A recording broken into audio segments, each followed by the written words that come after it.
नमस्कार, मैं हूं आपके साथ कविता राणा। कोरोना काल से ही दक्षिण एशिया में तबाही जारी है और दक्षिण एशिया का हर देश अपनी टशन में घूम रहा है। पहले कोरोना आया, जिससे अभी भी तबाही जारी, और फिर नेपाल, भारत, चीन अपनी अपनी समस्याओं से लड़ रहे हैं। इस बीच भारत और चीन के बीच सीमा पर जारी तनाव फिलहाल कम होता नहीं दिख रहा है और अब खबर आ रही है कि चीन पाकिस्तान के ग्वादर पोर्ट के नजदीक हाई सिक्योरिटी कंपाउंड बना रहा है और इसकी संभावना है कि चीन नौसैनिक अड्डे के लिए इसका उपयोग करे।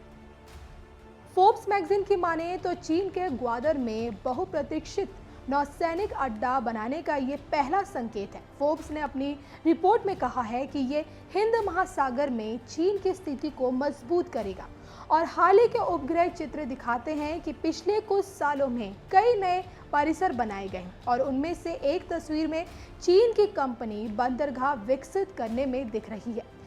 तो यहाँ हम आपको एक बात बताते चलें कि पाकिस्तान के तट के पश्चिमी छोर पर स्थित ग्वादर चीन के बेल्ट एंड रोड इनिशिएटिव में एक प्रमुख बंदरगाह है। इससे पाकिस्तान होते हुए दक्षिण एशिया के चारों ओर चीन के सामान ले जाने में मदद मिलेगी और पहली बार जनवरी 2018 में चीन के द्वारा एक नौसैनिक अड्डे की योजना बनाने की सूचना मिली थी और हालांकि आधिकारिक रूप से इसकी कभी पुष्टि नहीं हुई।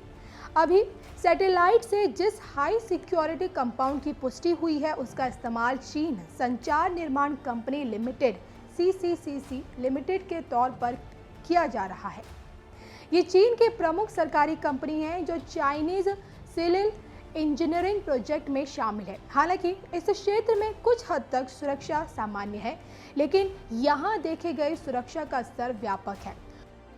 फोर्ब्स की रिपोर्ट आगे कहती है कि कंपाउंड में वाहनरोधी बम, सुरक्षा बाड़ और एक ऊंची दीवार है और संतरी पोस्ट और ऊंचा गार्ड टावर बाड़ और आंतरिक दीवार के बीच की परिधि को कवर करते हैं।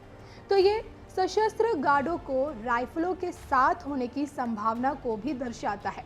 तो आप समझ सकते हैं कि दक्षिण एशिया में चीन अपनी बादशाहत को हासिल करने के लिए किस तरह आगे बढ़ रहा है।